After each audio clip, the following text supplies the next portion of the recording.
When the country started its lockdown, I figured one of the best ways to keep me sane and stimulated was to read more books. I thought it would take me to another world and the harshness of the reality outside would be lessened. How right I was. The first book I picked up from my desk was The Ride of a Lifetime by Robert Iger. When I finished reading the book, my brother asked me how I found it. I described it as the best business book I've read to date. It's an absorbing, entertaining book which kept me wanting more and more at the end of each chapter. The book is based on Robert Iger's intriguing rise to the position of CEO of Walt Disney and the 15 years he spent turning the company around and growing it. Walt Disney is known for making movies, TV series, and for Disneyland, the theme parks which many parents take their children to. Amazingly, Robert Iger's journey to the top of the company started as a lucky break. A guy who shared the same hospital ward with his sick uncle organized the interview. The guy was an employee, not even at senior level at the company. Nevertheless, Iger got his junior role, and you could say that's where the fairy tale journey began.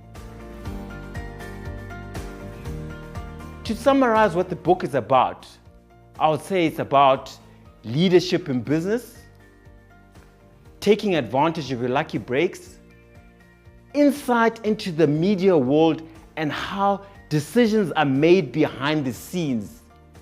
It's about what it takes to survive in business.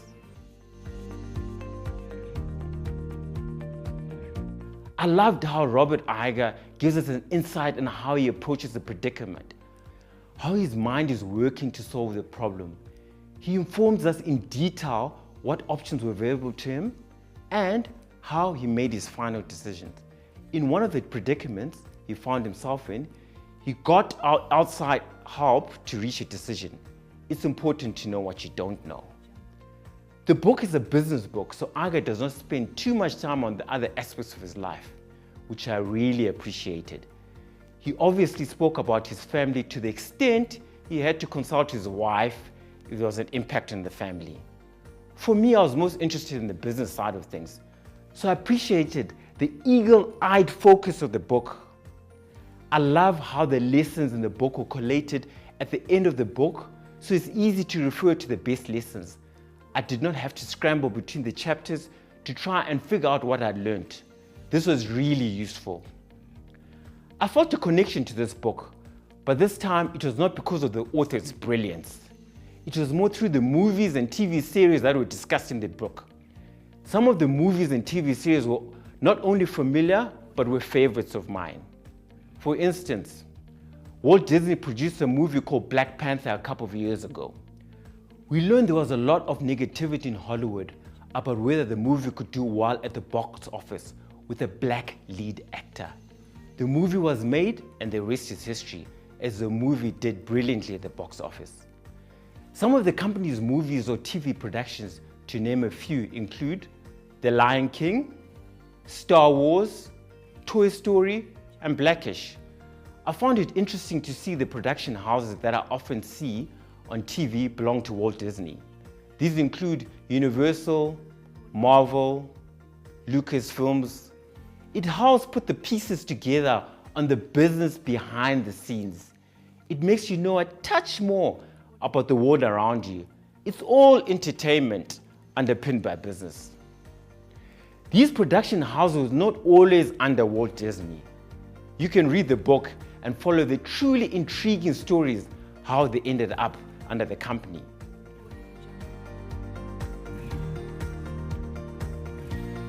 The book has so many great quotes, so I'll give you 3 of them. All of them have amplified importance due to the challenges the world faces right now, and more so if you're self-employed. The first one is to win big, swing big. This is about taking calculated risk and giving yourself a chance to be a big success. In fact, this was my logic when I left employment a couple of years ago. I remember a colleague saying, "That's risky," referring to me going into self-employment. I believe it was my version of swinging big, as the economy was down at the time, but actually it has never got any better. I'm still waiting to win big though, but I'm sure I'll get there someday. The win big, swing big approach was used when Walt Disney was about to grow significantly by buying an animation company from a tech legend, Steve Jobs. The second quote that I enjoyed was, "Now more than ever, innovate or die." There can be no innovation if you operate out of fear of the new.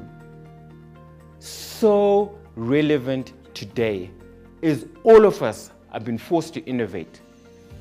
Many of us have had to turn to the internet and go to online for business meetings, work assignments, or schoolwork. Companies such as Amazon and Facebook with online platforms already are continuing to grow from strength to strength. They'd seen the future will be online many years ago and will continue to reap the rewards of a changed world. The company had no choice but to innovate or die due to the threat of streaming on their movies and TV business. The last quote is, "It should be about the future and not the past." It was fascinating how Iger managed to use this. He brilliantly managed to dig himself out of a deep hole and come out on top. As I was reading, I was waiting in anticipation to see what would happen. It was like waiting to see the end of a movie, which had left you in total suspense. And when the final scenes happens, you are totally bowled over. It's really about focusing your attention on the future and not getting bogged down with the mistakes of the past. Great lesson when executed correctly. I sure hope I can use this in my business ventures. So 3 great, short, punchy quotes, all with deep meaning and lessons for business. 1, to win big, swing big. 2, now more than ever, innovate or die. There can be no innovation if you operate out of fear of the new. 3, it should be about the future and not the past. There's a lot of business lessons I learned from this book. For me, it was a great one-on-one introduction to the media and entertainment world around me, including what's happening behind the scenes from a business perspective in TV, movie, streaming. I'm so much more interested in what's going on in this growing sector, which has an increasing impact on our lives. Take, for example, I noticed an article in the Financial Times that Kevin Mayer, one of the Walt Disney executives who features prominently in the book, has been nominated CEO of TikTok, the popular social media video platform. And just for fun, I Googled Robert Iger himself. He's now executive chairman until end of 2021. I also noticed that his journey was certainly worth it, judging from his personal fortune. He is not going hungry. Great business book, great leader, is one of those books that you wish can go on and on and on and on.